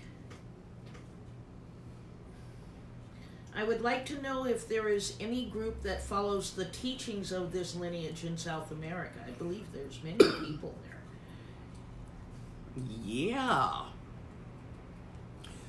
Contact Martin. He should know most about it. Norbu Rinpoche's groups. Norbu Rinpoche and my teacher Wangdor Rinpoche had the same teacher. So it's the same lineage, but there are some differences in interpretation between my teacher and Norbu Rinpoche. They were good friends, but when ticked off at him, he used to call my teacher an old cowboy. Norbu Rinpoche was a very well-educated, from a high family. My teacher, Wangdor Rinpoche, was an old cowboy, old herding family, nomads. Never finished college. The Chinese came before he could finish getting his Kempo degree. Not a scholar, cave yogi. So there will be differences in approach among those people, but not differences really in lineage. It's still Nyingma. It's still pretty much the same. So look for Norbu Rinpoche's people in South America. If you're in Brazil, Annie Jampa, old cave yogi from the caves in Solpema, is in northern Brazil and teaches. She's wild. Don't go making a commitment to her until you've gotten to know her. She has a very distinct personality. Not the same as mine, but we're sisters.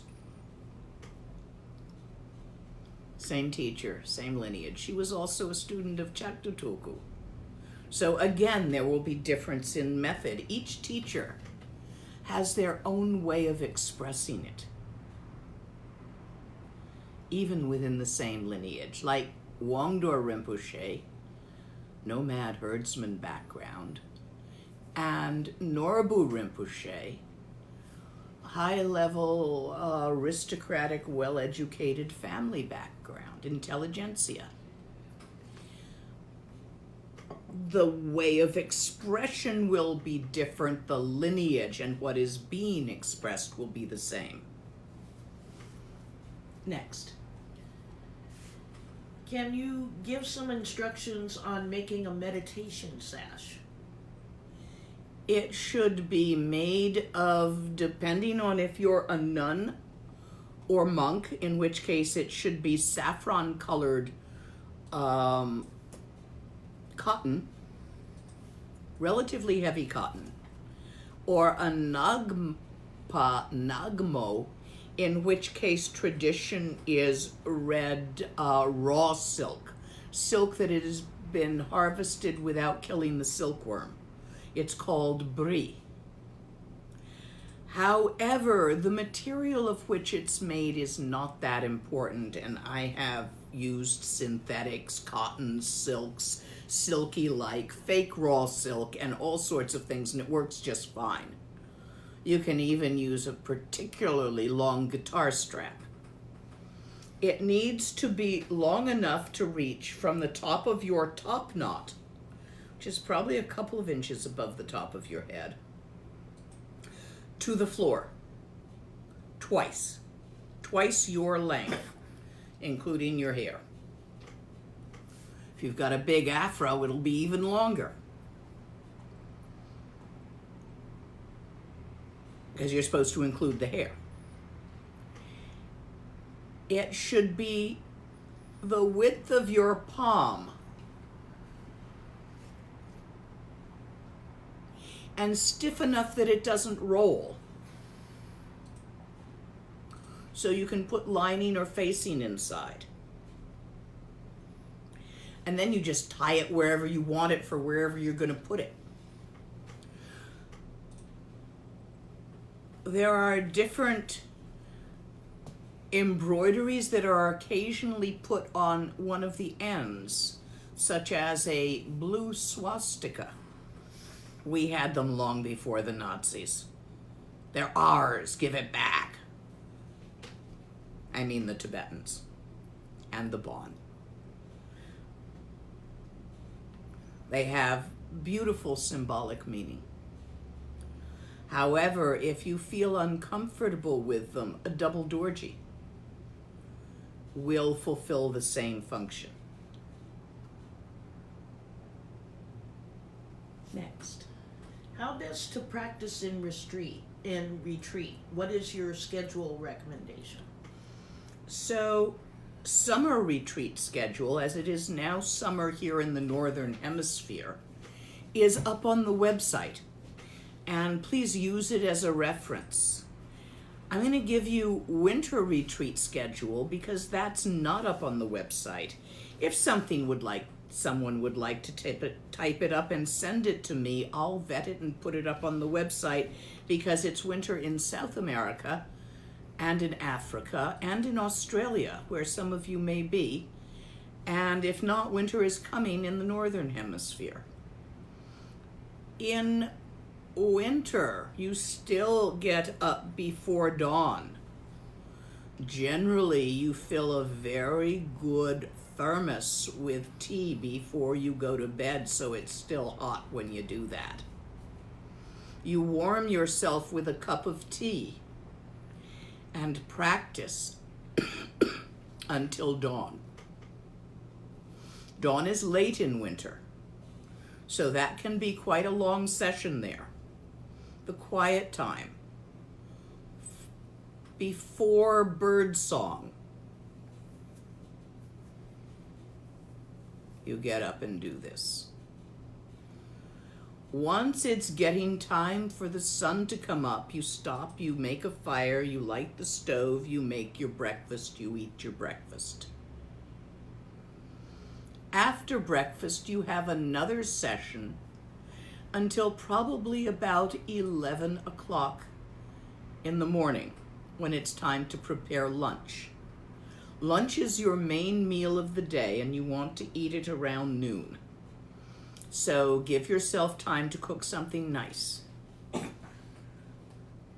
It should be your main large meal. Vegetables, lentils, a grain, whatever you're going to do. After lunch is the time in winter for getting stuff together. If you gotta do a laundry, you gotta sweep up a bit, clean up after lunch, read a little book. You probably don't need a nap in winter. After your after lunch full of the main meal of the day food, around 2 or 3 p.m., depending on your latitude, you make a session. This session in the middle of winter, if you're at a fairly far latitude, will last until just before sunset. At sunset, you'll stop, have a cup of tea, and then make another session after sunset. When you finish that session, you reheat leftovers from lunch, adding liquid to be a soup. You drink that, enjoy that, make your last session, and go to bed. So there's 2 sessions after dark and 1 before dawn. Then there's 1 after dawn before noon, and one in the late afternoon. It depends on when the sun is going down. If you can get 2 in the afternoon with a cup of tea in the middle, go ahead. But usually around 3 o'clock, when it's time to start up from a noon lunch again, the light is already yellow in winter. And sunset comes around 5. So you really have about time for one good session. If you are doing Dzogchen, each one of the sessions I've stated should be broken in 2 pieces, especially in the beginning, maybe even 3 pieces, with a cup of tea in between, a go for a piss in between, a get up and stretch in between. Because in Dzogchen, in the beginning, you want more frequent short sessions. Whereas if you're doing sadhana, you can sit for long sessions. So again, that's how you modify it depending on what you're doing. And that's the winter schedule. Any questions on that? On the retreat schedule? Yes. I'm checking comments. I don't see any real questions about details. Okay, I'll get winter schedule if somebody happens to type that out from hearing it or whatever for me, just to save me a little effort. I'll try to get winter schedule up on the website. If you compare it with summer, summer has a longer day, less stuff happening after dark. You end up eating your supper at sunset, because sunset's a lot later, like 8 or 9 o'clock. You definitely have a couple of sessions after lunch with a tea break in between. That's summer session, and it's by the length of the day. Tibetans didn't have wristwatches. Everything's by where the sun is. Your meals are at dawn, high noon, and you usually have a little snack with tea at sunset if you're going to have supper later. Next question. Body posture, bond pose, put left leg on top. Is this a mistake, or are leg positions interchangeable? It depends on gender. If you are female and have your channels in the typical female pattern, among the bon, left leg is on top. Now, I know women who study Bon who happen to have their channels in the male pattern, reversed, and they're not butch. So it's not about whether you choose to live as male or female. It's not about whether you're a dyke or straight. It's not about where you are on the spectrum of masculinity and femininity. It's just a physiological where your channels are. There is one question. How long is a session if you're following a retreat schedule? If you're practicing Dzogchen, it's about 7% longer than is comfortable. You figure it out. It varies person to person. So that's why I said some of these, what I gave in retreat as a single session, if you're new at this, you're going to break it into much more pieces with little breaks in between. Get up, stretch, go outside, look at the view, come back, sit down again. You see, if you try to make a session too much longer than you really can, you're just going to sit there, think about what you're going to cook for lunch. I mean, you might as well get up and do something. But don't stop meditating when you get up and do something. Gom. Next. Can you practice Dzogchen without having done the preliminaries? Sure. If you can practice Dzogchen, you can practice Dzogchen. You don't need my permission. It's your own nature you're looking at, your own mind. You have every right to look at your own mind. It's yours. Of course you can. Now, you certainly may. Can you? Try it and see. If you can't, have some preliminaries. Most people can. Some people benefit from the preliminaries. I had to do them twice, all 100,000, because the first time didn't work, according to my dear teacher. So some people benefit greatly from them. Usually, he didn't even make me do them until I wasn't getting it.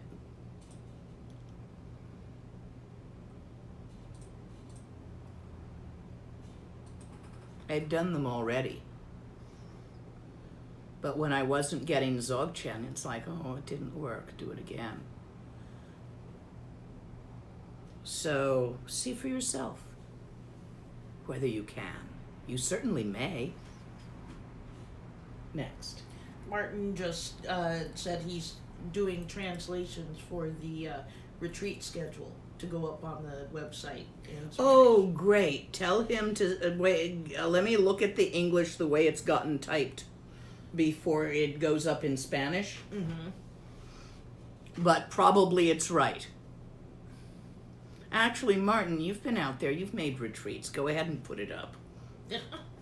You know what I'm talking about. You've at it. Anything left? A number of questions left. Some of them cover the same ground. that Okay, we look for already- new ones. Yeah. Can you, I'll wait till you finish swallowing. Can you tell us, please tell us about your Tibetan name, Yeshiketa, how to pronounce it, what it means, how you received it. I received it when I took refuge with Lama Thupten Yeshi at the end of the first Kopan course I did way back when I was just a kid. I think I might have been 20? Just a little one. Yeshi is primordial wisdom. K is speech. Tup is can, capable. Primordial wisdom can talk, is what it means.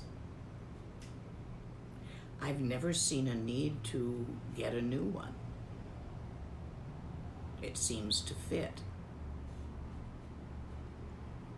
Next. Can the practice of Trekcha alone lead you to full liberation? And if so, then what is the purpose of visualization, such as Rushen? The practice of Trekchu alone can certainly lead you to liberation, totally and all the way, full, even to rainbow body. However, if you get hung up in that practice and you can't really get something working, Rushen gets your shorts off the bit of wire of the fence you're climbing over. It just is, Rushen is to unhook your shorts.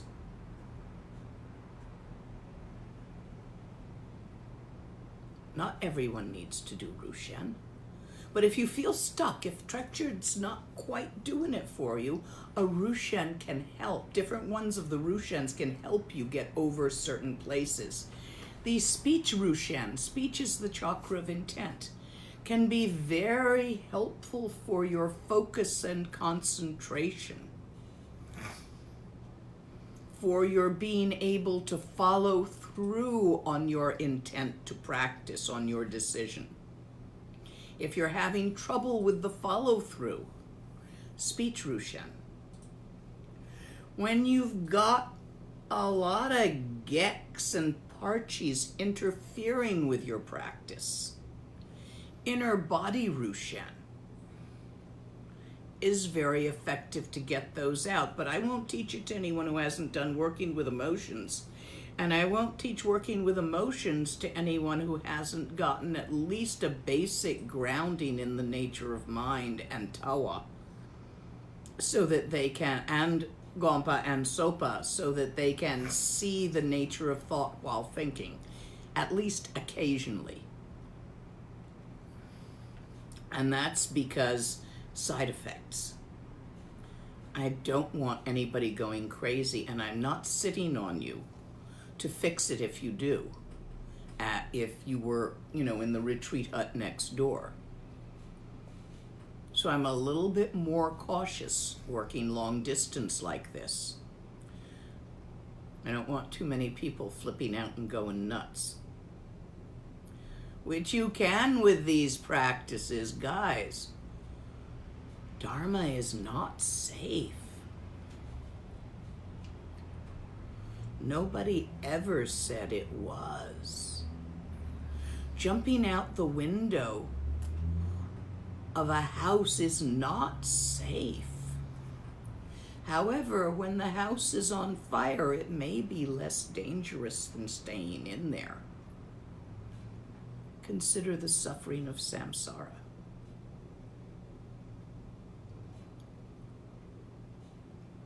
I would say that Dharma is safer than not Dharma.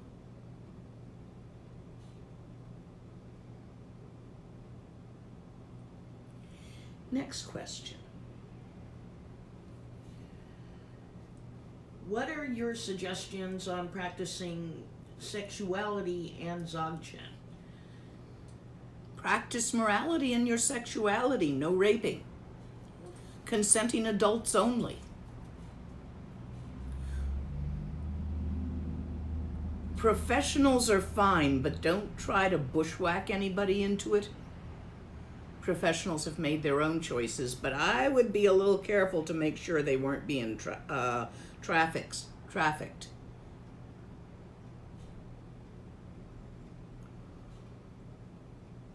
Generally, do not abuse people non-consensually through your sexuality. And if you hold relationship vows, whatever they are, monogamy, condom use outside of monogamy, whatever you've promised with whatever partners you have, keep it. Keep those promises. And pay a little attention to whatever promises whoever you're considering having sex with is also holding, and be aware that they lie. So a married guy who says it's okay, my wife's okay with being poly, get her phone number. Ask her. And if it's Tibetan and has short hair, ask around if it's a monk or not, regardless of what they tell you, and don't be having monks. 7 years bad luck, take the cherry off a monk. Don't do it.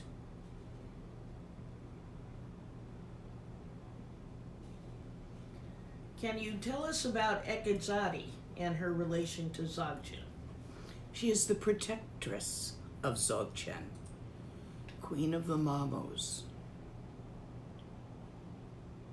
Not particularly a safe protector to cultivate. Because if you have a hindrance, no matter how fond of that hindrance you may be, even to the point of having married it, she will remove hindrances from your life.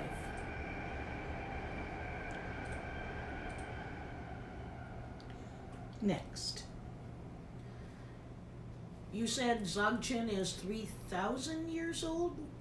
30,000. 30,000. Can you explain or say more? Bon lineage. Bon lineage. Buddha before this one. Okay. Will you be doing the emotions teaching this year? You've done it twice at least. I've done it twice, and I will do it again. Whether I do it before January 1st is unclear at the moment. but I will do it again relatively soon. It'll depend on how many people are signed up for it. And if you're new to Trekje, to GOM, you better get good at it by the time you do the emotions retreat, because you need SOPA. You apply SOPA to the emotions. So you better have at least an inkling of what it is by your own experience, even if you haven't developed absolute certainty yet. Just to do the emotions retreat. Certain practices build on other practices.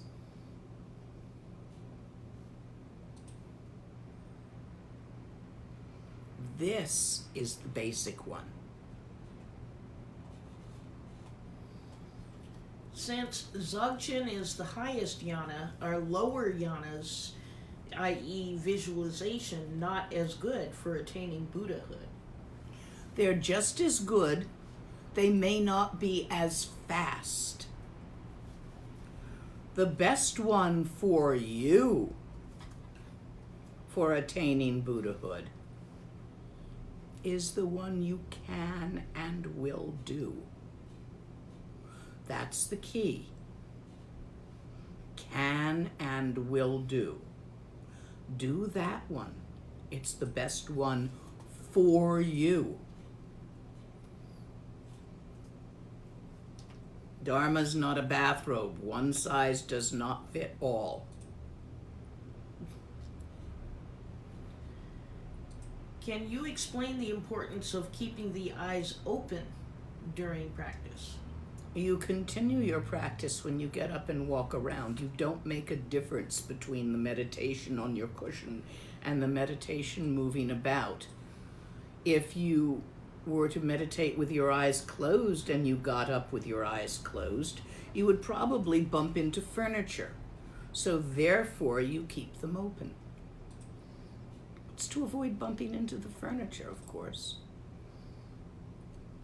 Practical. Actually, there's more esoteric reasons in other and different practices and advanced practices, but I'm not going into that there.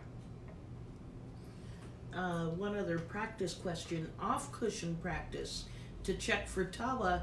I didn't get the quick glance check. Is that a peripheral vision check? No, it's a mental check. Glance was an analogy. Just as when you drive, you glance at the road or you glance at the map, that's an analogy for the quickness looking there but not staring at it. So it's not actually an eye glance. It is a shift of awareness from point focus to the open vastness of natural mind. Quickly, without grabbing it or attempting to dwell on it. Next. I think that's the... Okay. This is almost 2.5 hours. Yep, but we want to do the best we can to satisfy people with these teachings. The rest is up to you guys. Practice. Ge wa di nyor du da chi chi sala go pa shu.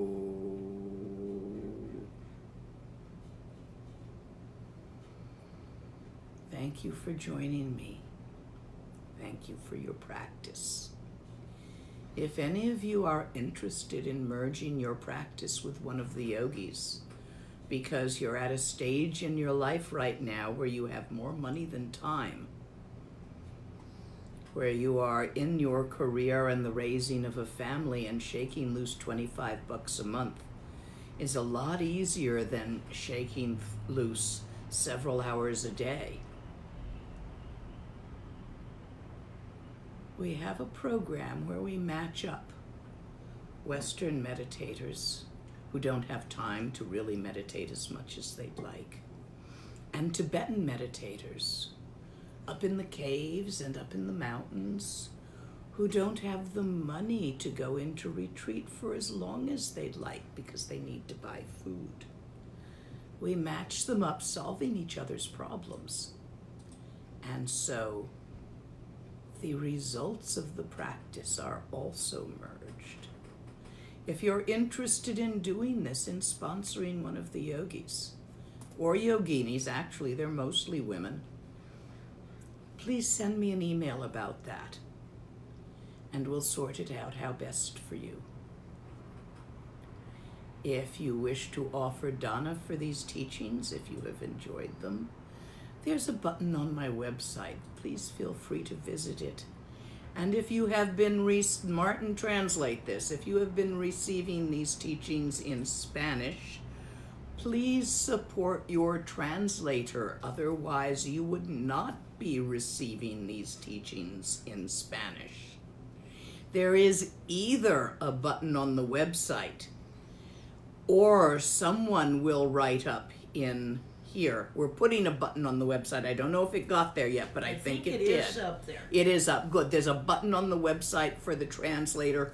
Please use it, even if you heard this in English, if you appreciate for Bodhisattva reasons that people whose English is not to the level of yours were able to hear and understand it with simultaneous translation. Please support that. Thank you for your attention. And in advance, thank you for your practice. We are complete. May all beings be liberated.